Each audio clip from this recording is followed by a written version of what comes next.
kopi kagagol kalungin in akilang chu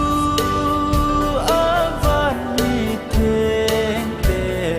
alen na diu mun chu itlei set mu tim gamma lung mo in kaleng leo ve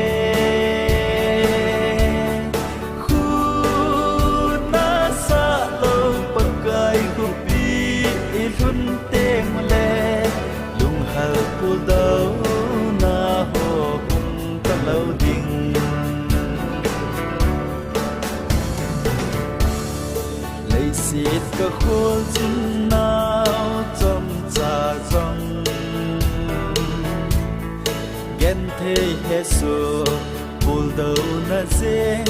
cả tạ sao viên rong thọ dấu gì đâu lấy xịt ghen thế na hi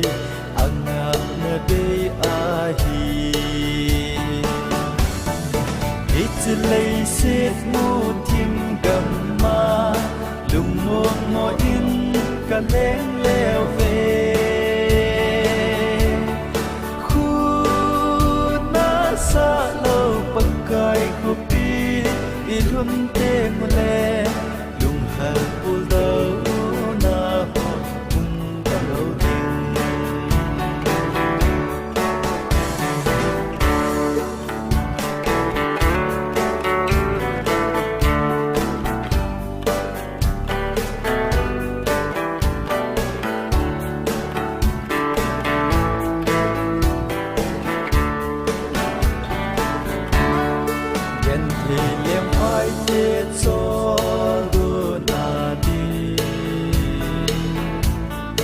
London un sim ko pichu chu asif nan vai hom ta lo ding chang na le lung mo na ko vin vai hom tan te hit lei sit mu tim gamma lung mo in ka leng